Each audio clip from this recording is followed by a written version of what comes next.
Hey friends, it's Abigail of VC. Welcome back to Judgment Free Zone. We need vulnerability and empathy now more than ever. I hope you are able to find room for more curiosity, self-compassion, and empathy for yourself and others while you're here. I show up so you can too.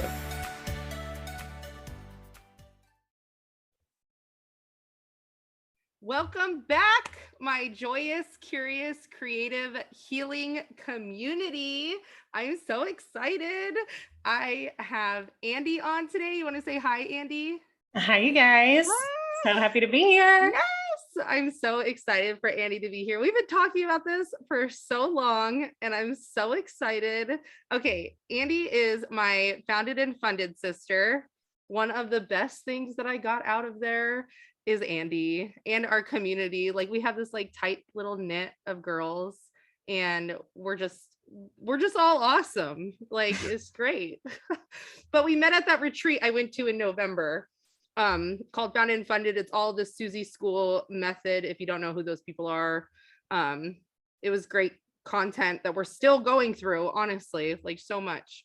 But I'm not kidding, guys. Andi is just awesome. So there are so many great things I could say about you, Andi. I mean, you're a natural born leader. You're confident and courageous and generous and giving, like so giving. Like, I had a speaking event that I got asked to do, and Andi sent me this package of confetti and chocolates, and it was just the sweetest thing. And I just like adore her. She's bold, and those are just all like a few things about you. You're just like phenomenal. So Gosh, thank you you're so making me much. blush.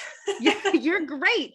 And on top of that, she is my transformational coach. So just getting to meet her, like, you know, I didn't know her obviously or what she does, and like getting to know her, she has like really helped me walk through so many things in my own business, and just like really helped get me where I am today. Like, really, like, you have so much to say on like for my own business, being on the outskirts and like getting to watch it and look in through the window. Like, you have so much that you have helped me with. So I just like am so appreciative, like the knowledge that you have and what you do. Like, my brain just like does not work like that, and like I'm so thankful. Yeah, it's been, I mean, I feel like I say this frequently to people whenever they say things like that, but it is truly my honor to be a witness to the growth that you've had and the journey that you're on. And it's my joy. I mean, it really, like, being able to watch you walk in your passion and be successful at it. I mean, it just brings me to life. So it's truly my honor. No, thank you. And I mean, I can totally relate to that feeling. I think once we do get into, like, that's the beauty of like when you say transformational coach, like I can totally resonate, because like that's how I feel when I see, you know, us break down those walls of shame and break down those you know, boundaries that we didn't have in place, and the freedom that boundaries give us when we actually start doing them, like all of those things. So like I can totally relate to you when you say like you doing those things for me when I do those for others. Like, it's just so inspiring. Yes. Yeah. Yes. So thank you. So that's a little bit about Andi. So what I do, Andi, is I ask all my guests to tell me their gifts so we can see clearly some of them, but I want to hear from you on what you think the gift of Andi is. Yeah, so I'm actually building my business around what my gift is. And I call it my superpower, which is I see your potential. I see what's the best in you. And then I help you to see it in yourself and believe it for yourself so that you'll actually go after your passions and your dreams and build the life that you want. So freaking good. I literally can't stop smiling. I'm just like so excited. Like, Well, the beauty of that is that I'm actually like, I'm not just like telling other people to do it and hoping that they do it. Like, I'm actually practicing what I preach. Like, other people have seen my potential that have allowed me to believe it for myself. And now I'm going after my dream. So it's a both and for sure. oh my gosh, right? Like, it's true. Like, just, and again, like being your friend too, like getting to watch you and watch you do, like, you practice what you preach. Like, you Yeah. truly are living it out and doing it. And that encourages me as you being my coach too. Like it helps me get into that mindset and do it and see that you're doing it and hearing the struggles you are. But that's the great thing about like vulnerability, is being able to be in that together is just so beautiful. And I appreciate you so much. Yeah. You know, the best mentors I ever have been people who have emulated the lessons that they taught me. And so I think that who I am today, as you know, I'll use the term leader, who I am as a leader, is because of the people who came before me and were that for me. Yes. I love it. Thank you so much. Yeah. Okay. So next, I want you to tell us a little bit more about who Andi is, and just tell us kind of what we're going to be talking about today. I'll let you take the reins here. Okay. So a little bit about me. I have naturally curly hair, but I hate wearing it that way. So that's just a guys, fun fact. It's true. She sent us, we have like a group chat yesterday, and she sent us a picture. She usually wears her, I know her, it's a little wavy today, which is gorgeous. I mean, anything Andi does is just amazing. By the way, side note, she'll like post all of her cute outfits, and I'm like not one to have cute outfits. Like I'm wearing yoga pants and a t-shirt right now. Like that's me at my highest level usually. That's my like highest potential. I'm like, yes, let's be comfortable. But Andi has the cutest clothes, and she'll post them on her Insta, which we'll share later, her Instagram handle. But she like will literally post all of her cute outfits, and I'm like, oh my gosh, you're so cute and adorable. And thank you so much. You know, finding my style, like I went through my own transformation whenever I finally was able to identify, like, this is my style, not just for like the clothes that I wear, but how I do my hair, how I do my makeup. It like brought me to life. It gave me this like outward expression of who I knew that I was inside. And it really helped me to step into the confidence and the boldness that I try to embody today. Yeah, that red lip girl, when you wear it, on point. Yes. Anyway, so that was a way big tangent that I went on, but she has really naturally curly hair, and it's gorgeous, and she usually wears it straight. And so like seeing like literally guys, like locks, like curly cute locks on this girl. And if you're watching it on YouTube, like obviously you can see her right now. People who are listening on the podcast can't hear or see her, but really, like, you're gonna have to post a picture once I release this so people can see how curly your hair was. Yes, maybe I'll do a story series on it. Yes, yes. Yeah. Anyway, so continue to share with us about you. Yeah. So, you know, it's interesting that I ended up bringing up the fashion piece, the style piece, because really for probably the better part of the last decade, I have spent my time exploring that element of who am I? What do I actually like? What do I do that I don't like? And how can I bring in the elements of what I do like to that? And so I tell people I'm a multi-passionate person, but being multi-passionate, exploring, adventuring through all of those things has led me to become who I am today and have this ability to help other people honestly do the same thing. Mm-hmm. Getting to know yourself is absolutely the first step towards healing, towards recovery, towards growth. If you don't know yourself, how can you know where you want to go next? Agreed. Absolutely. And knowing yourself can be, I mean, that's obviously a lot of what I do, and a whole other topic.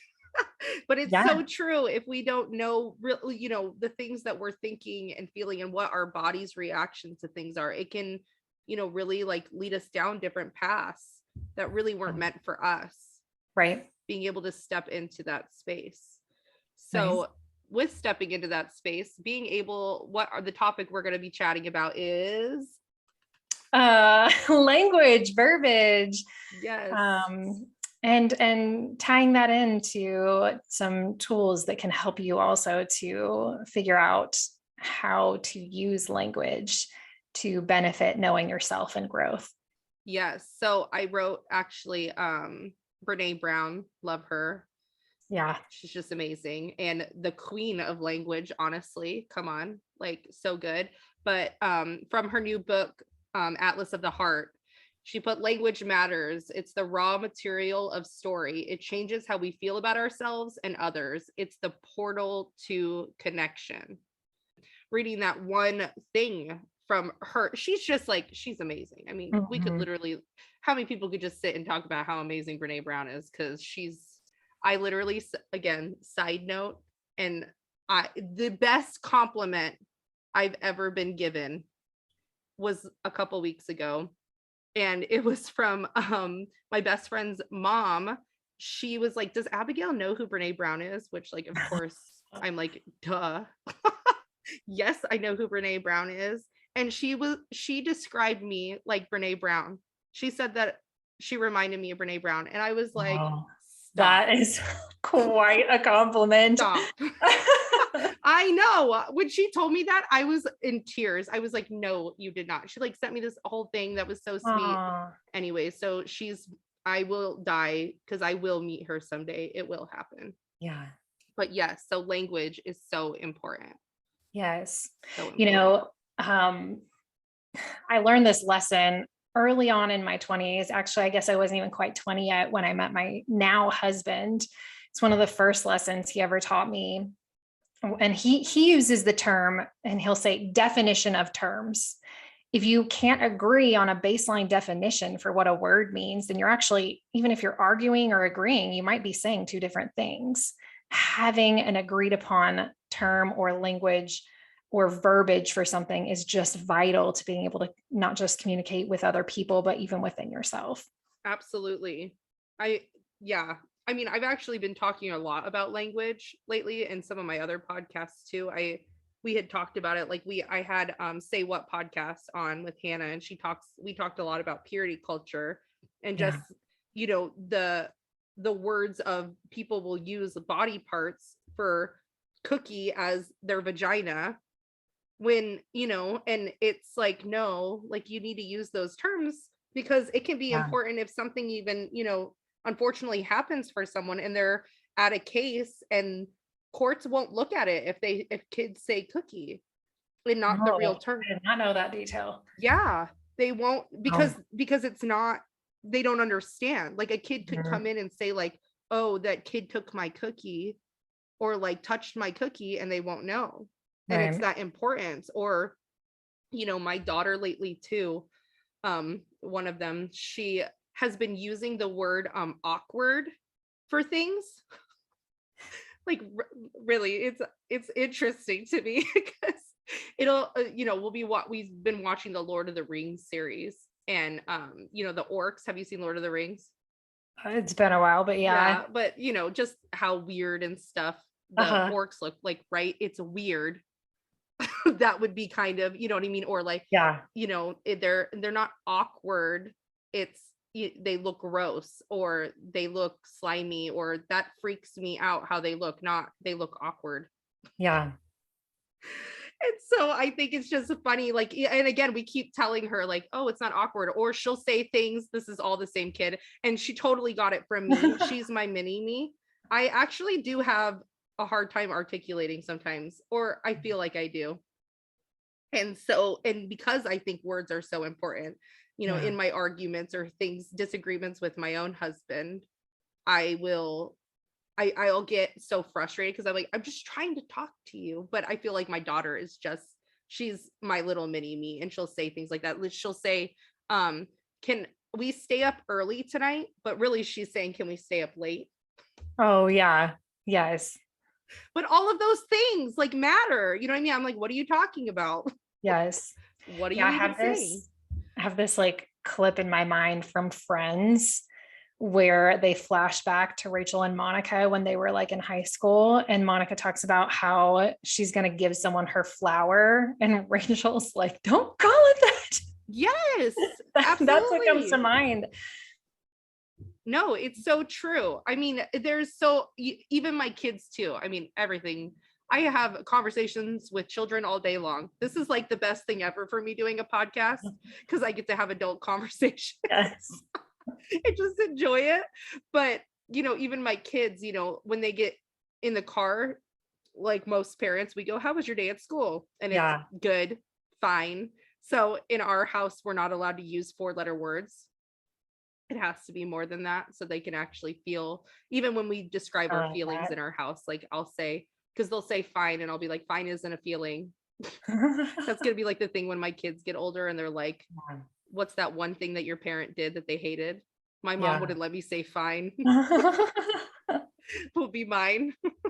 Good. But yeah, it's because I don't know how it is when you say fine or good, like what was fine or good about it? Like explain to me, use language to tell me about your day.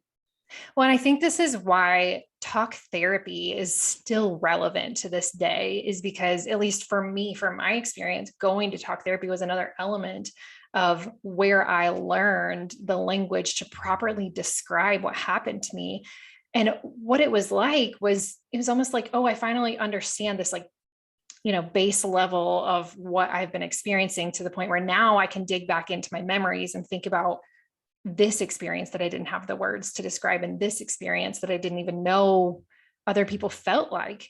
Like, have you ever experienced that, where someone's like explaining something that happened or that they do regularly, and then you have that moment where you're like, oh, I do that too. I had no idea that other people did that.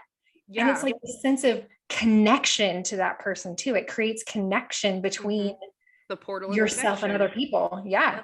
Yeah. No, it is. We can relate and be able to understand what somebody else is going through when we have language. It creates room for empathy completely, to be able to do that. And it's so important. I mean, that's why, I want to talk to people and have those, so that we can learn how to communicate better and efficiently with one another, and to be able to create room for us to have that connection and to understand each other. Because when we're able to go to therapy and learn more about ourselves and have those words for ourselves, we're then able to realize this shit is mine.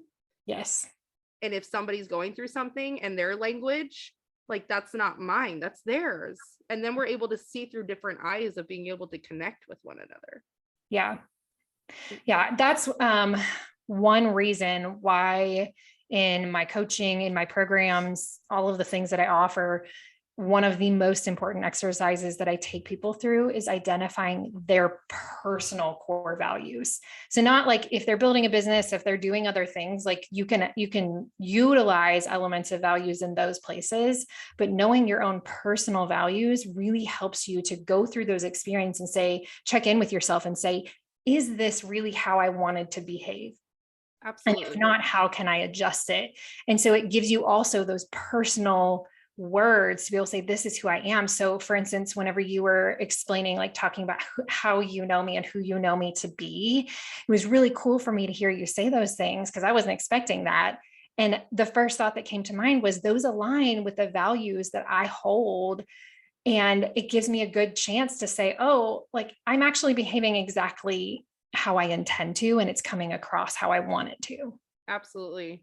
Yeah, no, totally. And it really does show, like, you being a transformational coach and me working in shame resiliency and seeing how much that language is important, because that's the first thing I go over with my people that I'm mentoring do, is we immediately figure out your core values, because it gives such a strong structure on how to continue and help them be aligned with themselves, whether it's their business or their family and all of that. Like, it's such a huge thing. It's the same reason we go, I mean, I don't know a lot about other cultures.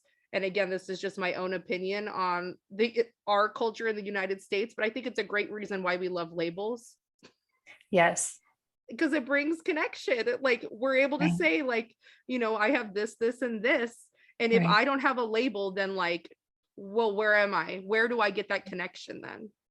Well, and this, I mean, man, like, the first thought that comes to mind is like behavioral labels, because I think that those sometimes get misconstrued, right? Or mental health labels.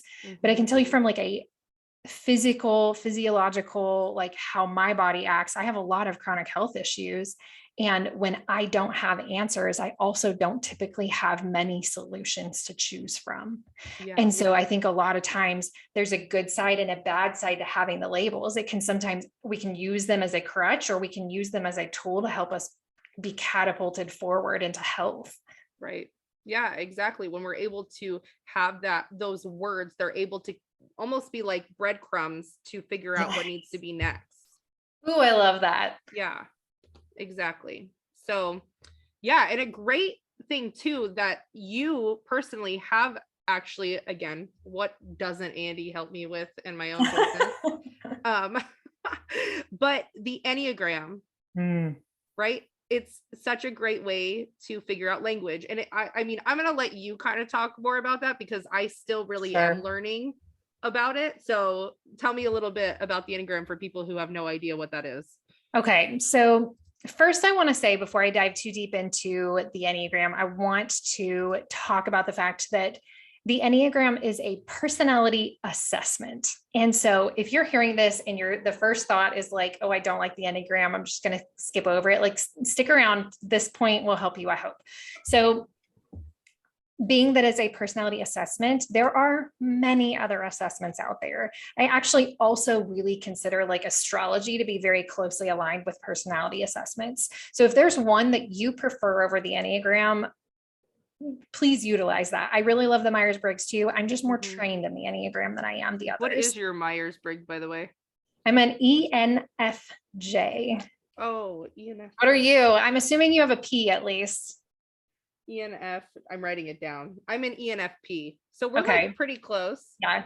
Yeah. Our conversation right before this, where we were talking about like that I like outlines and structure and you like to like kind of go with the flow. I was like, no, she's like, I'm very hardcore P, or J, you're very hardcore P. So we're like perfect together. Yes. We complement each other well. Yes. Okay. So the Enneagram, it's a personality assessment that can be utilized for deeper understanding of the self and the world around you. Understanding your type can really assist personal and professional growth. So I typically encourage people. So first off, let me back up. So the Enneagram, there's a lot of history to it. It is claimed to be an ancient tool. I haven't like landed on my own opinion of like where it really came from, because honestly, I care more about the tool that it is than its history. But there are 9 types, and they all have elements to them that describe a personality. Truly, it comes down to your core fears and your core motivations. So this isn't about necessarily what you're doing, but how you're doing it. So for instance, Abigail and I could do the exact same thing, but we would be doing it for different reasons. So let me give you an example. So I'm a type 3 on the Enneagram. There are labels with these. The labels are just added to help people remember what they are. They aren't necessarily given to determine anything about you. So my label is called the achiever. So type 3, they're very success oriented. They're very image conscious, but their basic fears of being worthless. It's of being a failure. And I can tell you that is 100% true for me. The way that I cope with this is like, it's outward achievement. I like to do things to make sure that I'm looking like I'm achieving. Honestly, my personal style is tied into this as well. If I look like I'm dressed well, then maybe people will perceive me as being successful.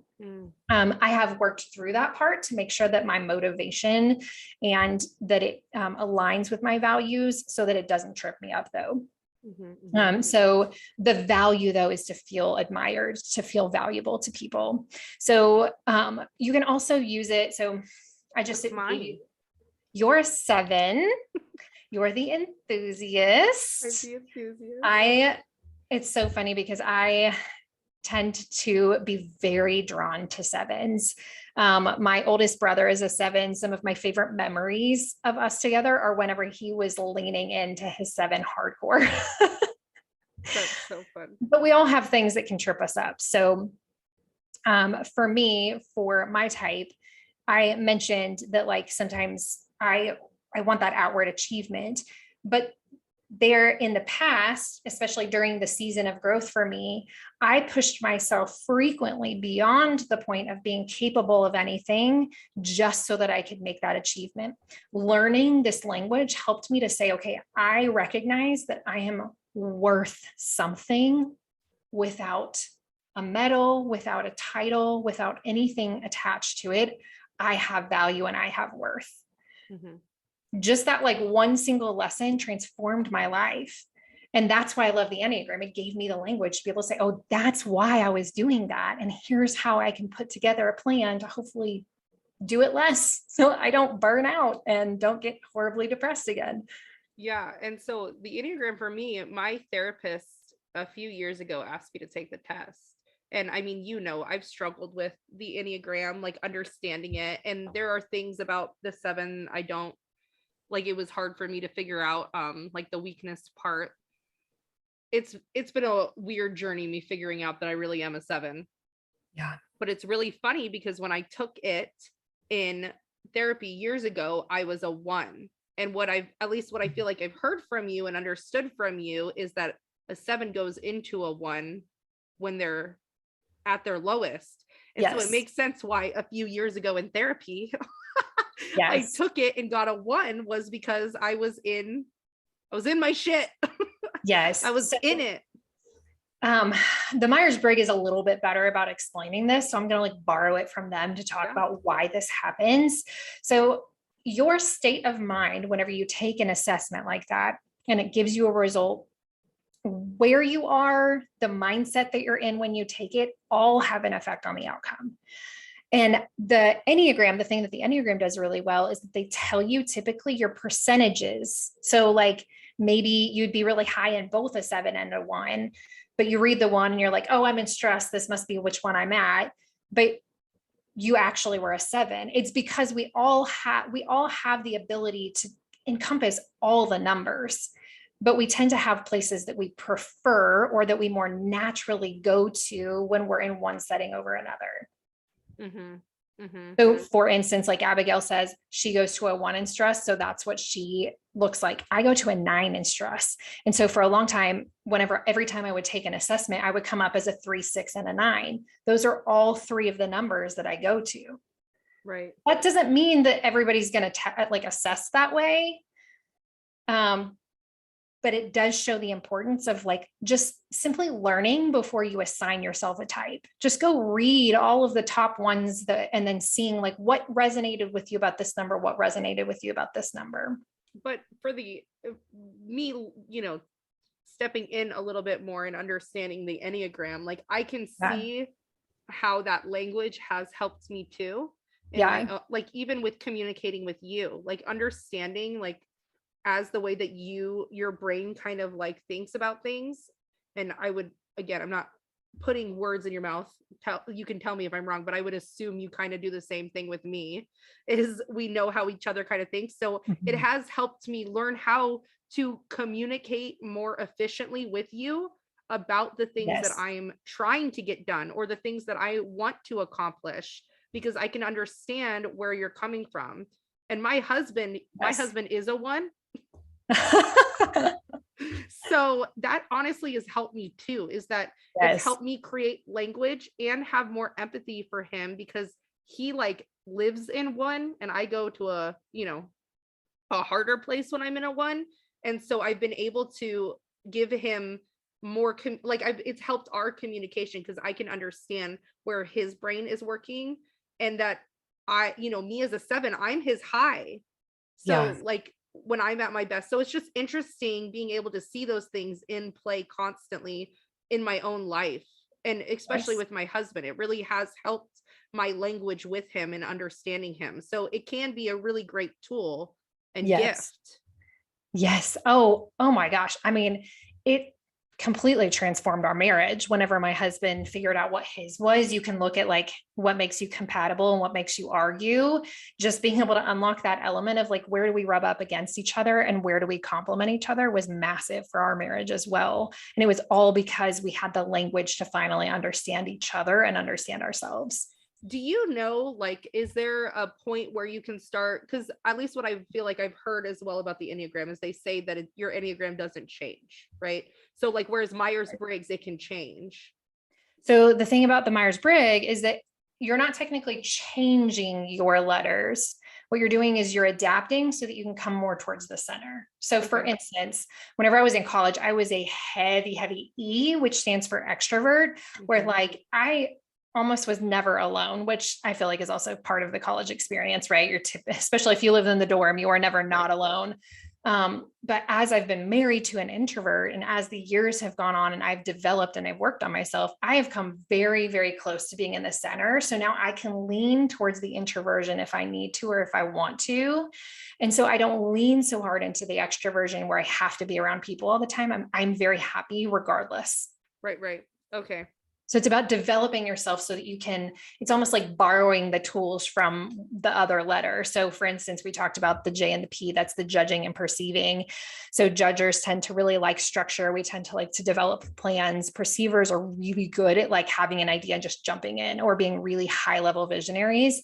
After working years with a very heavy P, and probably vice versa, her working with me, we've been able to complement each other so well that now I am able to actually cast visions, capture visions, and then turn them into plans. So I can borrow from both. Well, with that, I was kind of like curious, like, is there a point where you can get your kids to take the Sure. Enneagram? Yeah. So I tend to encourage people to be careful about typing children too early, because as we're developing into adulthood, we encompass all of the types. I think it's an element of exploration, right? As kids, we are constantly exploring and adventuring through things. And so if you do choose to do it with your child, be sure to teach them about it first and remind them that for their sake, they are still developing and may not find the one that they always are going to be.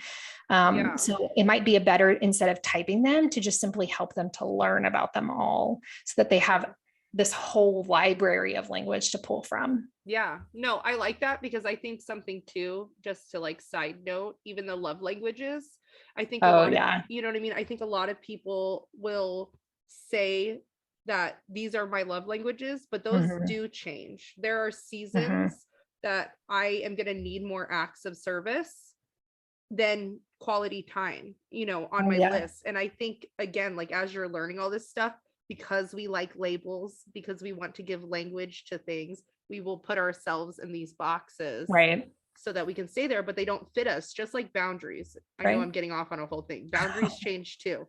But with that, you know, the love languages, like my kids, they're all different and they all need different things. And I want to be able to give that to them. So I like to be able to have those tools to give language. And so that's why I was curious about the Enneagram. But just for those parents out there to remember too, that love languages change for our spouses too, and friends.